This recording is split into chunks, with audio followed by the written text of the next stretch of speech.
자, 이번 시간 27페이지 개업공인중개사 등의 결격사유입니다. 개업공인중개사 등의 결격사유, 등자 동그라미 하시고요. 개업공인중개사 등. 여러분들 재난지원금은 다 받으셨죠? 네.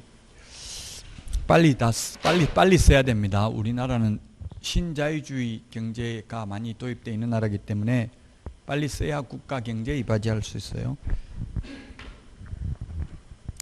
근데 전부 다 보니까 안경 이런 걸 많이 하나 보더라고요. 저도 안경점에 갔더니만 조그마한 동네 안경점인데 복잡해가지고 하지를 못하겠더라고요.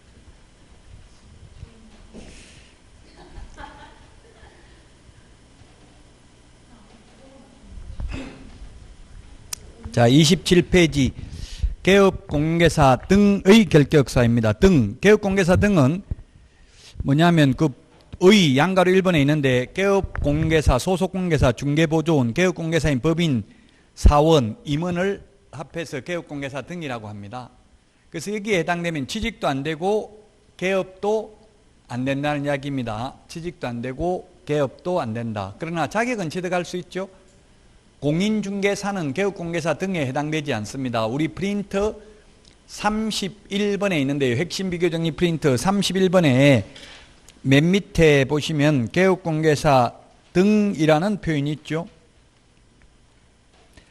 거기 우리 프린터 19번 먼저 보겠습니다. 19번의 두 번째 프린터에 보면은 이 자격정지 시행규칙이라고 되어 있나요? 시행령이라고 되어 있어요. 시행규칙이라고 되어 있어요. 네, 시행규칙입니다. 19번에 자격정지, 업무정지, 구체적 기준 두 번째 별표에 보면 시행규칙입니다. 혹시 시행령이라고 되어 있는 분은 시행규칙으로 고치십시오. 옛날에 프린트 받았으면 시행령이라고 되어 있을 수도 있어요. 19번에 두 번째 까만 별표 자격정지, 업무정지의 구체적 기준은 시행규칙에 있고 과태료의 구체적 기준은 시행령에 있죠. 시험에 이렇게 시행령에 있는지 시행규칙에 있는지 이런 것도 3개 지문 정도 나와요. 200개 지문에서. 그러면 시행령으로 정하고 있다, 시행규칙으로 정하고 있다 이런 거는 거의 정답에 영향을 미치지 않습니다.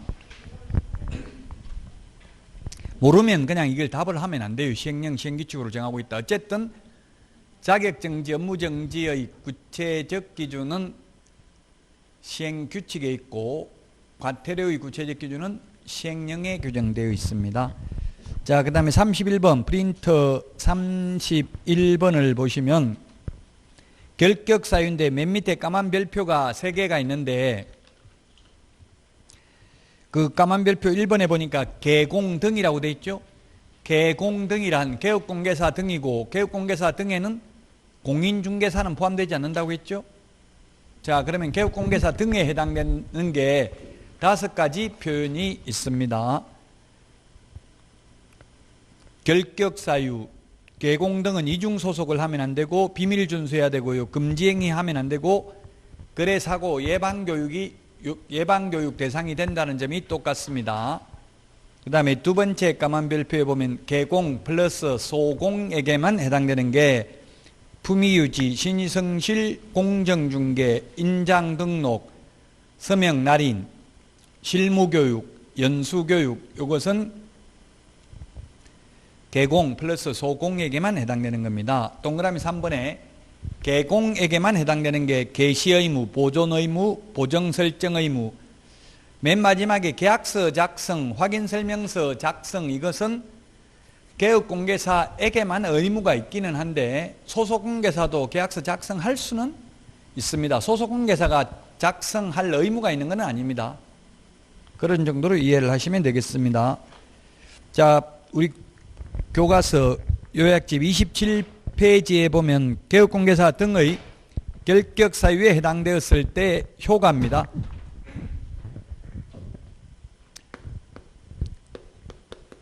개업공개사 등의 결격사유 효과, 결격사유에 해당되면 쉽게 말하면 개업도 못하고 취직도 못합니다. 그래서 등록 전후로 나누어서 보면 등록 전, 개업하기 전, 후로 나누어서 보면 등록하기 전이라면 등록 불가입니다. 등록 불가. 즉 개업할 수 없다고요. 이 결격 사유에 해당되면. 그 다음에 이미 개업되어 있다면 절대적 등록 취소 사유에 해당됩니다. 절취, 절대적 취소, 반드시 취소해야 되는 사유에 해당됩니다. 자, 그 다음에 고용인, 직원으로 고용인으로 고용 전, 후로 나누어서 고용 전, 후로 나누어서 보겠습니다. 고용 전이라면 고용 불가입니다. 고용 불가. 고용 후라면 해고 사유입니다. 근데 해고라는 말을 사용하지 않고 고용관계 종료라고 하죠. 고용관계 종료 사유에 해당됩니다. 고용관계 종료 사유에 해당되는데 우리 프린터 38번에 동그라미 1번, 2번에 보면 법인의 임원 또는 사원이 결격 사유에 해당되었는데 2개월 이내에 그 사유를 해소 안 하면 절대적 등록 취소 사유에 해당되고, 그 다음에 소속 공인회사나 중개보조원이 결격 사유에 해당되었는데 2개월 이내에 그 사유를 해소 안 하면 업무 정지 사유에 해당된다라고 되어 있죠. 네, 결격 사유의 효과입니다. 자, 그러면 28페이지, 우리 교과서 28페이지에 보면 이제 결격 사유, 우리 프린터 31번 순서대로 보도록 하겠습니다. 우리 프린터 31번에 있는 게 이게 법 제 10조에 있는 법조문 순서거든요. 결격 사유 12가지가 있습니다. 첫 번째, 제한 능력자 중에서 미성년자가 있습니다. 미성년자는 오직 나이를 잡수시는 길밖에 없습니다. 결론은 미성년자 나이가 법마다 다릅니다. 민법 다르고 공직선거법 다르고 형법 다르고 다 다르죠. 형사 미성년자는 만 14세 미만이면 미성년자죠. 민법에서는 19세, 공직선거법에는 18세, 법마다 다 다르다고요. 자, 그래서 미성년자는 나이를 먹어야 되고 미성년자가 부모 동의받아도 안 되고요. 그 다음에 혼인을 해도 성년으로 될 수가 없습니다. 민법에서는 성년이 되는데 공인중개사법에서는 오직 나이를 먹는 길밖에 없다고요. 혼인을 해도 안 되고. 그 이유는 민법은 이 제한능력자인 미성년자를 보호하기 위한 취지고 우리 공인중개사법에서는 국민재산권을 보호하기 위해서 근무 못하도록 하는 거예요. 미성년자 보호하려고 근무 못하게 하는 게 아니고요.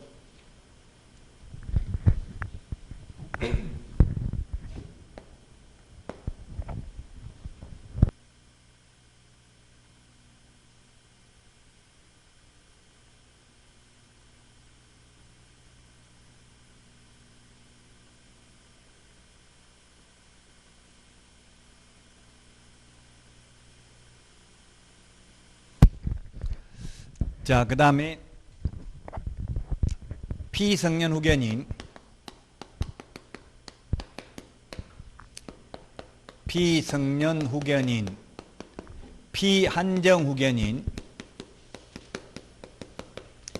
피특정 후견인이 있는데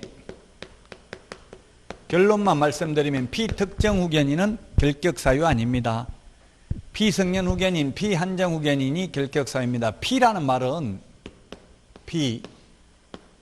오더이자의 가죽 피자입니다. 가죽에 피부에 옷을 입혀서 보호한다 이 뜻이에요. 피라는 말이. 그래서 저도 이 재난지원금을 제 아들이 그걸 조회를 해봤더라고요. 아들을 지금 세대주로 만들어놨거든요.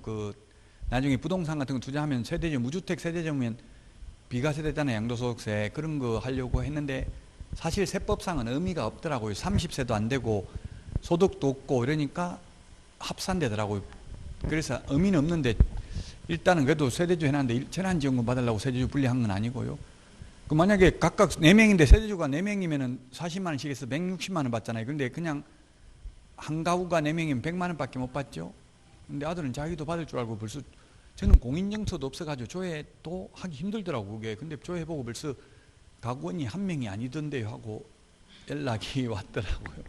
그래서 보니까 왜 안 되는지를 세대주인데도 불구하고 안 되는 이유가 피부양자이기 때문에 안 되더라고. 건강보험에 피부양자로 올라있기 때문에 제 밑에 얹혀 있어가지고 따로 건강보험료를 안 내기 때문에 안 되더라고요.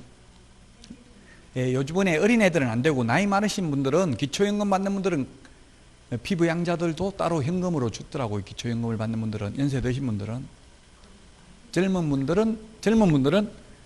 젊은 애들이죠. 젊은 분들은 안 되더라고요. 어쨌든 피라는 말을 지금 말하는 거, 피부양자는 부양을 받아야 되는 사람이에요. 보호받은 사람이 피부양자라고요. 그래서 피성년 후견인이라는 말은 성년으로서 후견이라는 게 뒤후자 바라볼 견자 사람인자, 뒤에서 바라본다 이 말은 뒤에서 보살핀다 이 말이죠. 보살핌을 받아야 되는 사람이 피성년 후견인이라고요. 한정 후견인은 한정적으로 보살핌을 받아야 되는 사람입니다. 민법 9조부터 민법 14조까지 나와 있는데 민법 9조는 민법 시험 범위도 아니에요. 그래서 어떤 경우 피성년 후견인이 되는지는 시험 범위가 아닙니다. 그냥 참고로 말씀드리면 지속적으로 사무처리 능력이 결여된 자입니다. 질병, 노령, 장애 등으로 지속적으로 사무처리 능력이 결여된 자에 대해서 본인, 배우자, 사촌 이내의 친족, 검사, 지자체장 등의 청구에 의해서 가정법원으로부터 성년 후견 개시 심판을 받은 자를 피성년 후견인이라고 합니다. 지속적으로 사무처리 능력이 결여된 자니까 거의 정신 나간 사람이에요. 피한정 후견인은 치매 환자, 오락가락하는 분들이에요. 자, 그래서 지속적으로 보살핌을 받아야 되는 사람은 피성년 후견인이고, 한정 후견인은, 피한정 후견인은 한정적으로 보살핌을 받아야 되는 사람이죠. 그래서 옛날에 롯데 신격호 전 회장 한정 후견 개시 심판이 있어가지고 피한정 후견인이었잖아요. 근데 피특정 후견인은 특정 사무에 대해서만 후견을 받아야 되는 사람이, 특정한 사무에 대해서만. 그래서 이거는 결격 사유가 아니라고요. 특정 사무에 대해서 후견, 보살핌을 받아야 되는 사람이다. 피특정 후견인은 결격 사유 아니라는 것 시험에 나왔습니다. 자, 그러면 여기에서 벗어나려면 어떻게 해야 되냐면 가정법원으로부터 종료 심판이 있어야 됩니다. 시험에 정신과 의사로부터 정상인이라는 소견서를 첨부하면 결격사유에서 벗어난다. X입니다. 법원의 심판에 의해서 피성년 후견인이 되고 법원의 종료 심판에 의해서 벗어나는 겁니다. 정신과 의사가 정상인이라고 해서 벗어나는 게 아니다. 자, 그 다음에 파산선고.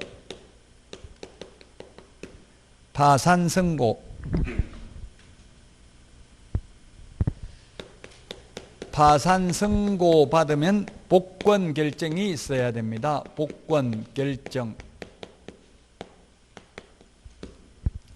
파산선고 받으면 복권 결정이 있어야 된다. 빚잔치 한 거죠.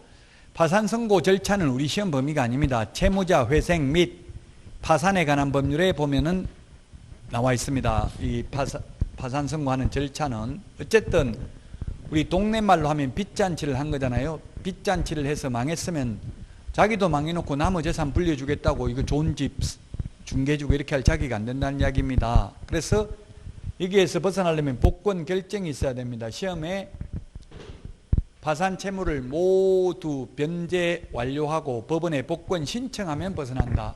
X입니다. 신청만 해가지고 벗어나는 게 아니라 복권 결정이 있어야 된다. 그 다음에 네 번째, 금고 이상의 형을 선고받고 그 집행이 종료되거나 집행을 받지 아니하기로 확정된 후 3년 미경과자.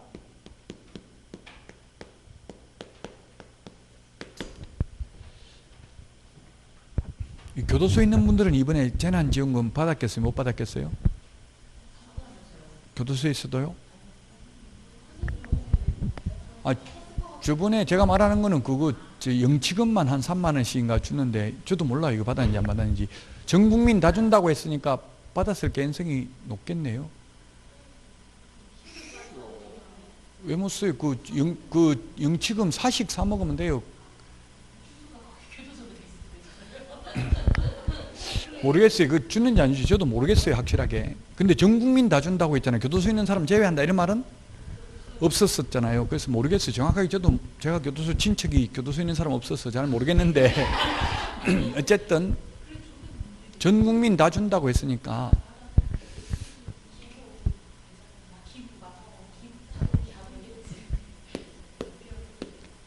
예, 기부 안 해도 됩니다. 기부하는 거 너무 그런 거 죄의식 가질 필요 없어요. 지금 국민 경제가 돌아가려면 받아가지고 써줘야 돼요. 소상공인들 살리려면 무조건 기부하는 게.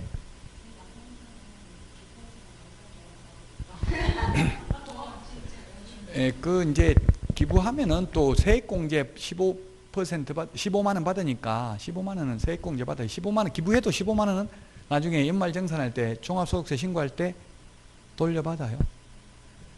예, 그렇게 이제 뭐 안전된 직장에 다니는 분들은 뭐 기부해도 되기는 합니다. 안 할 거라고요, 절대. 예, 쓰는 게 국가를 위해서는 쓰는 게 오히려 나을 수도 있어요. 그 정부에서는 왜 기부를 말을 했냐 하면은 자꾸 이제 야당에서 반대하고 안 된다고 돈 많이 든다고 못 쓰게 하니까 그냥 기부라고 한 거지. 그 기부를 강요하는 거는 예, 무슨 취지에 어긋난다고요? 예. 예, 그렇죠. 그러니까 받아 쓰라고 죄의식 가질 필요 없고 안경을 맞춰 쓰든지 안경을 최고 많이 하더라고요. 예, 뭘 하든지 어쨌든 써야 돼요. 소상공인들 살려야 되니까. 자, 소상공인뿐만 아니라 뭐 우리도 다 마찬가지. 오늘 아침에 오면서 신문 기사를 보니까 학원 강사인데 코로나 걸려가지고 갔다 오니까 다 잘리고 지금 아무것도 못하고 그렇다 하더라고. 그 자기 옆에서 걸리면 자가격리되고 한번 그 자가격리됐다는 소문만 나도 거의 학원 강의도 못해요.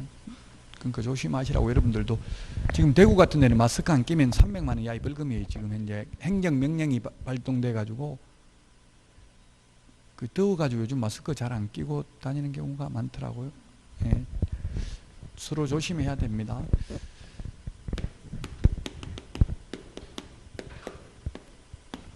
집행 종료. 집행 종료는 이제 뭐가 있느냐면 첫 번째 만기 석방이 있습니다. 만기 출소가 있죠. 교도소에서 만기 석방되면 3년 지나야 됩니다. 만기 석방돼도. 그 다음에 가석방이 있습니다. 가석방은 가짜 석방입니다. 가짜 석방. 거짓 가짜죠. 가압류, 가처분, 가등기 다 거짓 가짜입니다. 완전 석방이 아니라 가짜 석방인데 어떤 경우에 가석방되는지는 형법에 있습니다. 형법 제60조에 형법 60조인지 조문 정확하게 모르겠는데 어쨌든 형법에 있습니다. 그래서 가석방 요건 이런 거는 시험에 안 나옵니다. 뭐 형법에 보면 형계의 3분의 1 이상을 채우면 가석방 될 수 있습니다. 모범수인 경우. 그러면 예를 들면 공동정범으로서 징역 3년 선고받고 둘 다 3년 선고받고 만기 석방하고 한 명은 1년 만에 가석방 되었다 하더라도 결국 선고받은 날로부터 결격 사유에서 벗어나는 기간은 똑같습니다. 둘 다 6년 지나야 됩니다. 3년 만기 살고 나와서 또 3년 더 지나야 되고 1년 만에 가석방 되어도 남은 자녀 형기 2년 더하기 3년 지나야 되니까 결국 선고받은 날로부터는 6년 지나야 됩니다. 시험에 가석방된 날로부터 3년 지나면 결격사유에서 벗어난다. X입니다. 가석방되고 3년 지나면 되는 게 아니라 남은 자녀 형기 더하기 3년 지나야 됩니다. 그 다음에 두 번째는 집행면제가 있습니다. 집행면제도 3년 지나야 되는데 특별사면, 법률 변경, 형의 시효 완성 모두 3년 지나야 됩니다. 형의 시효 완성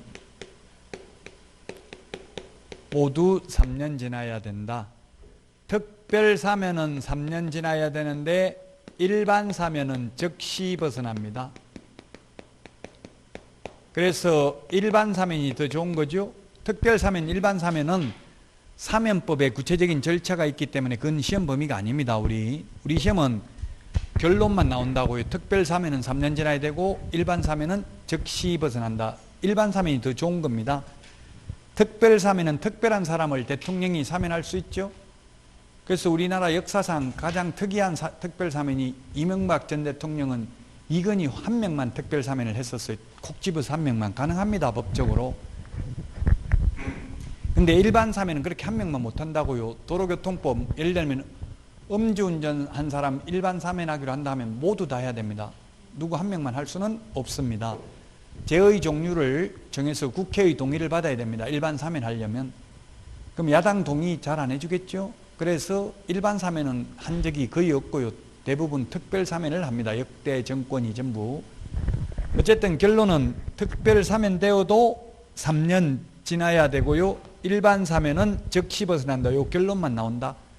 일반 사면 절차 궁금하면 인터넷에 치보면 다 나와 있습니다. 시험 범위는 아닙니다.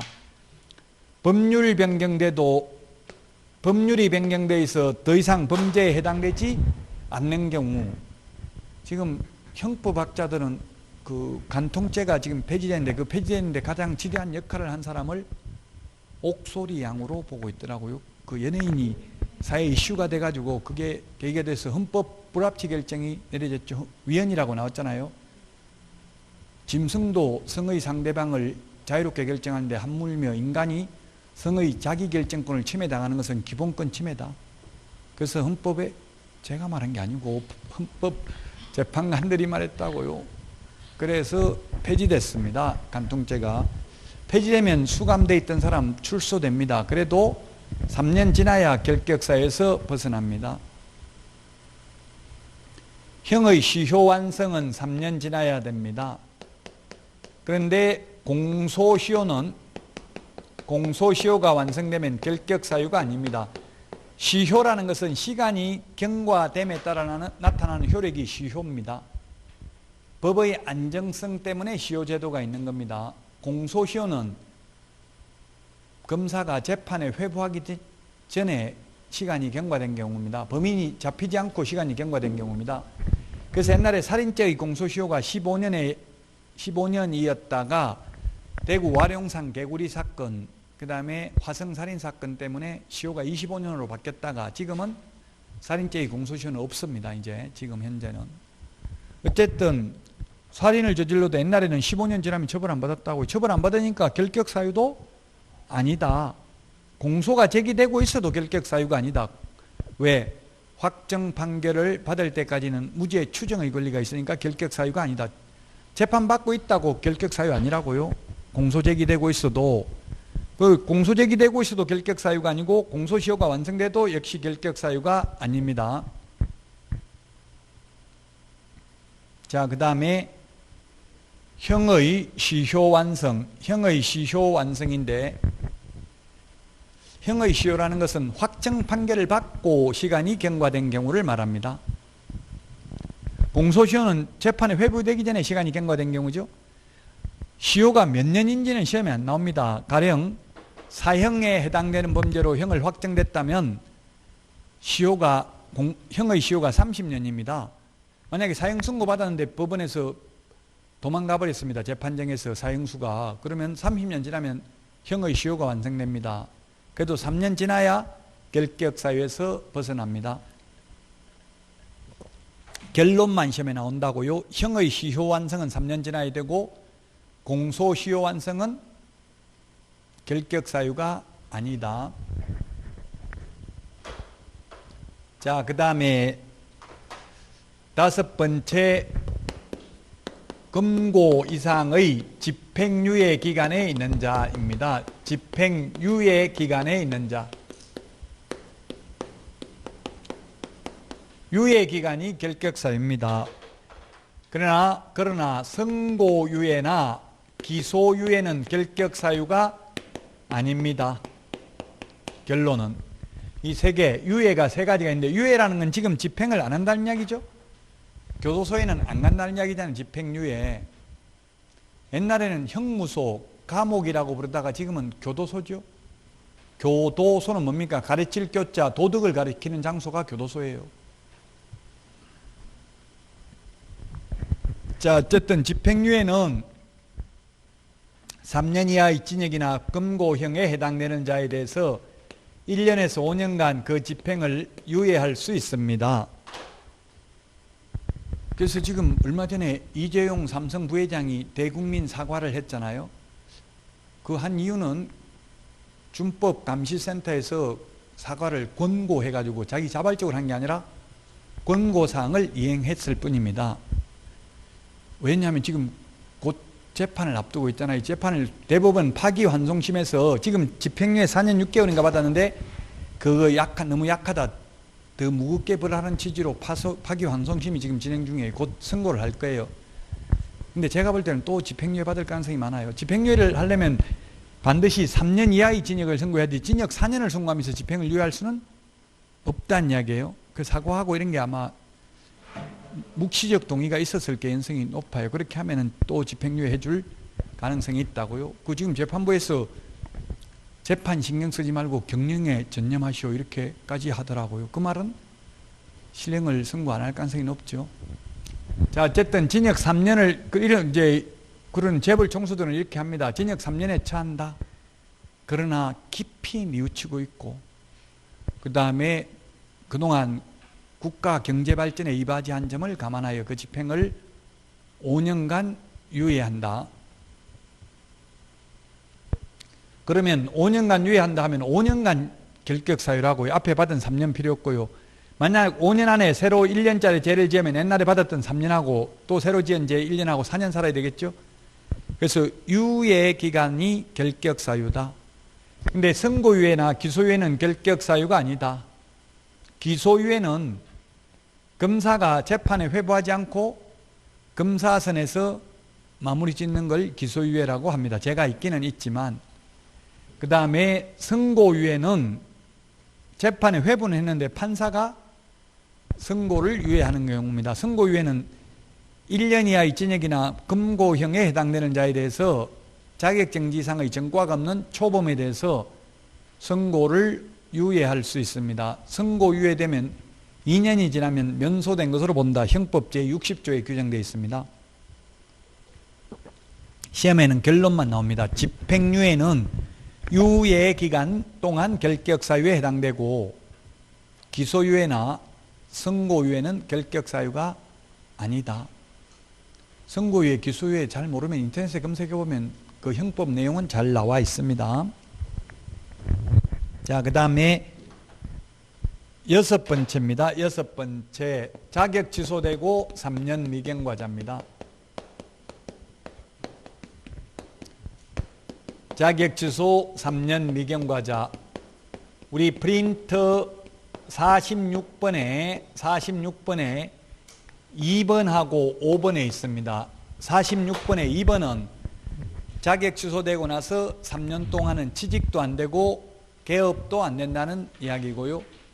그 다음에 46번에 5번은 자격 취소되고 3년간은 다시 자격을 취득하지도 못한다. 시험도 못 본다는 뜻입니다. 유일하게 이 결격사유 중에서 자격을 취득하지도 못하는 건 요거 하나밖에 없습니다. 법에 명시된 거는.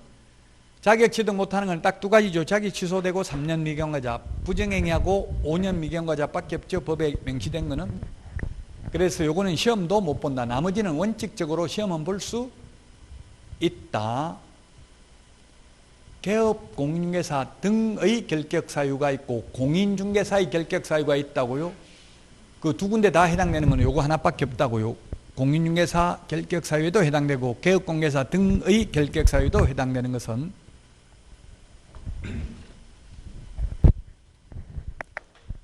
그 다음에 자격 정지 기간 중에 있는 자입니다. 자격 정지 기간 중에 있는 자. 자격 정지는 6월의 범위 내에서 자격 정지할 수 있죠. 자격 정지, 업무 정지는 모두 6월, 6개월 범위 내에서만 자격 정지, 업무 정지할 수 있습니다. 우리 프린터 42번에 1번, 2번 밑줄 치세요.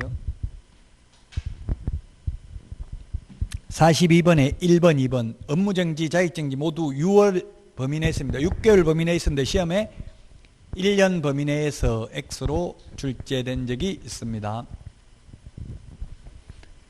6개월 범위 내에서 자격정지, 업무정지 할 수 있는데 그 자격정지 기간 중에 결격사유다. 자격정지 기간 중에는 그만두더라도 다른 데 가 취직할 수도 없고 개업할 수도 없다는 이야기입니다. 그 다음에 8번째, 등록 취소되고 3년 미경과자입니다. 우리 프린트 46번에 동그라미 3번에 있죠.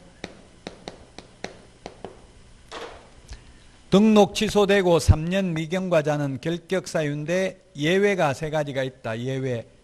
첫 번째, 개인 사망, 법인 해산 하면은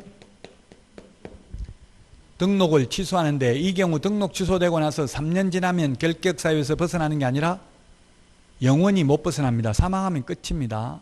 영원히 벗어날 수 없다. 그 다음에 결격사유에 해당되면은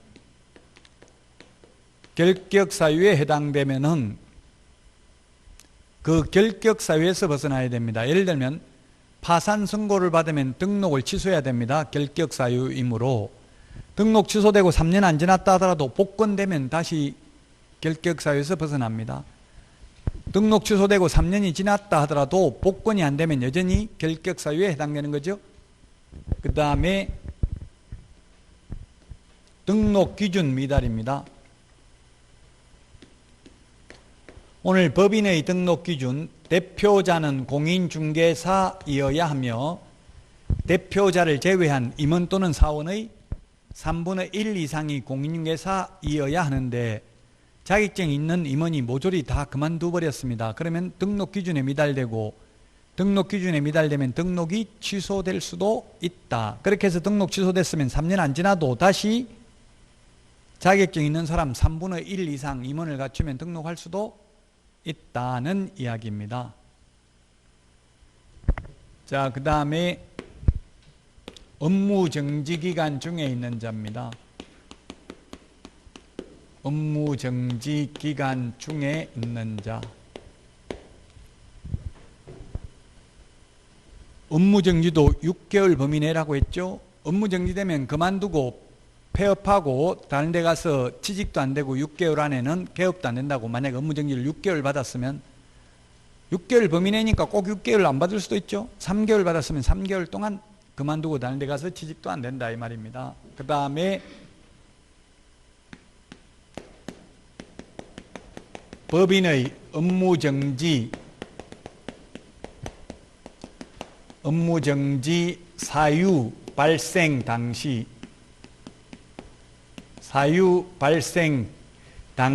임원이 어떤 자,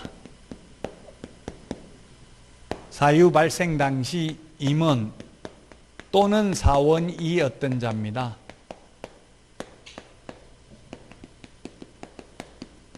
임원은 주식회사 임원이고 한명합자회사의 무한책임사원이기 때문에 공인중개사법에서는 임원하고 사원이 같은 사람입니다. 같은 지위에 있는 사람입니다. 주식회사 임원 밑에 있는 평사원을 의미하는 게 아닙니다. 자, 그래서 이게 사례가 시험에 출제되었었는데요. 예를 들면 2020년 5월, 오늘이 18일, 5.18, 오늘 18일이죠? 5.18이네요. 5.18 강주민주화운동 40주년 기념일이 있네요. 40주년. 저는 이때 5.18 때 고등학교 2학년이었는데 5.18 때 굉장히 무서웠어요. 그때는 진짜 저도 막 무섭더라고. 이게 전쟁 나는 줄 알았어요. 엄청나게 계속 뉴스에 그때는 막 무섭게 폭도들이 지금 뭐 하고 있다 막 이렇게 해가 뉴스에 계속 나오니까 그 만약에 전라도 쪽으로 가면 다 죽는다 이렇게 해가지고 무서워가지고 굉장히 불안했어요. 그 당시는 뉴스는 다 통제받고 이러니까 마음대로 되지도 못하잖아요.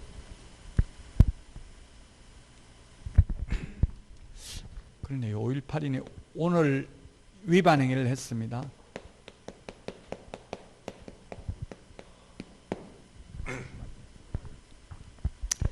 위반행위를 했고 6월 18일 날 갑이라는 임원이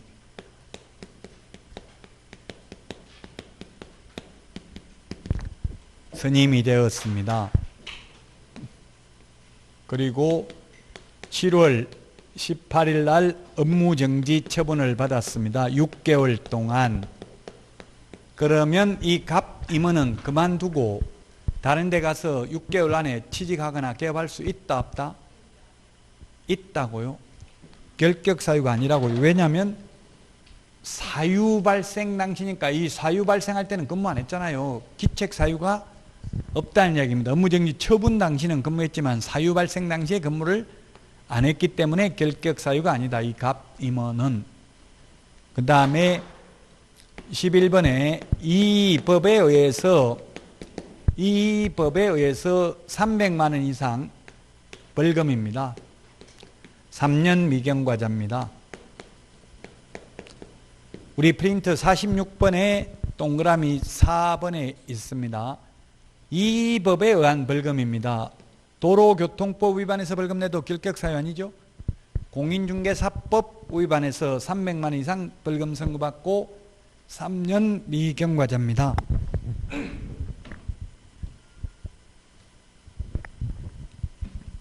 프린트 46번에 1번부터 5번까지 오늘 3년 5개를 공부했습니다.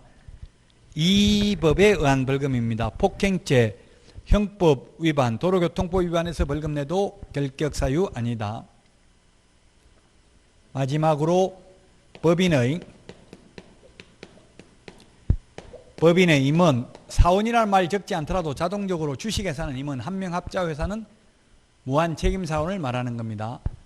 법인의 임원이 이 1호에서 11호에 해당되면 결격 사유에 해당된다. 단 2개월 이내에 그 사유를 해소한 경우에는 그러하지 아니하다. 2개월 이내에 해소하면 등록을 취소하지는 않습니다.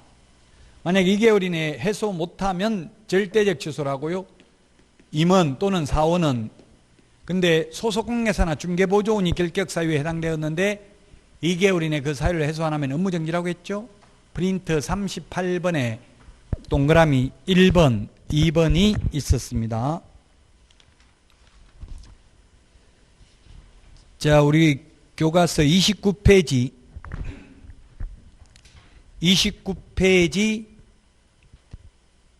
양가로 7번 맨 밑에 보면 관계기관의 조회 등입니다. 동그라미 1번 등록관청은 개업공인중개사, 소속공인중개사, 중개보조원 및 개업공개사인 법인의 사원 임원을 뭐라고 부른다? 개업공개사 등. 등자 동그라미 하십시오. 개업공개사 등에는 공인중개사는 포함되지 않는다고 했죠? 이 결격 사유에 해당돼도 자격은 원칙적으로 취득할 수 있습니다. 다만 자격 취득하더라도 3년 동안 개업을 하거나 취직은 불가능합니다.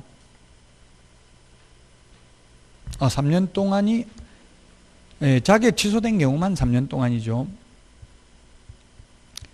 어쨌든 이 결격 사유에 해당되어도 원칙적으로 시험은 볼 수 있다. 자격은 취득할 수 있고 그 결격 사유에서 벗어나야 취직하거나 개업할 수 있겠죠. 결격 사유에 해당하는지 여부를 확인하기 위하여 관계기관에 조회할 수 있다. 이 조회하는 데 걸리는 시간이 7일 이내라고 했잖아요. 7일 이내 등록 처분 통지해 준다고 했잖아요. 그러나 외국 사람은 조회할 수 없기 때문에 외국 사람 스스로 결격 사유에 해당되지 아니함을 입증하는 그 국가에 주재하는 대한민국 영사관이 확인하는 공정서류나 증명서류 또는 아포스티유 확인서를 제출해야 된다. 외국인만. 동그라미 2번 29페이지 맨 밑에 형법 제38조에도 불구하고 제48조 3년 이하의 징역이나 3천만 원 이하의 벌금, 49조 1년 이하의 징역이나 1천만 원 이하의 벌금에 해당되는 죄와 다른 죄의 경합범에 대하여 경합범이란 경쟁적으로 합해져서 여러 가지 죄를 지은 경우에 대해서 벌금형을 선고하는 경우에는 이를 분리하여 선고해야 된다. 왜 그렇게 했어요? 이 법에 의한 벌금이 얼마인지를 알아야 되기 때문에 그렇습니다. 이 법에 의한 벌금이 300만 원 이상이면 결격 사유죠. 경합범, 예를 들면 최순실 씨 같은 경우는 열 몇 개 죄가 있어요. 경합범이에요. 경합범은 그 일일이 뭐 사기죄 징역 몇 년, 무선죄, 폭행죄 징역 몇 년 이렇게 따로따로 하는 게 아니라 그 여러 개 죄 지은 것 중에서 가장 무거운 죄에다가 2분의 1을 더합니다. 그럼 예를 들어서 징역 10년짜리가 있으면 거기에 2분의 1을 더하면 15년 선고할 수 있습니다. 형법 제38조에 보면. 근데 벌금형을 선고할 때는 반드시 분리해야 된다고요. 공인중개사법 위반으로 벌금이 300만 원 이상인지를 확인하기 위해서 그렇죠. 자, 여기까지가 개업공개사 등의 결격사유였습니다. 쉬었다가 30페이지 중개업무부터 하겠습니다. 문제 받은 거 다 풀어보셔야 됩니다. 이거 10문제죠? 매주 10문제씩 푸는 게 엄청난 실력 향상에 도움이 될 수 있어요. 꼭 지금 풀어보시기 바랍니다. 쉬었다가 30페이지부터 하겠습니다.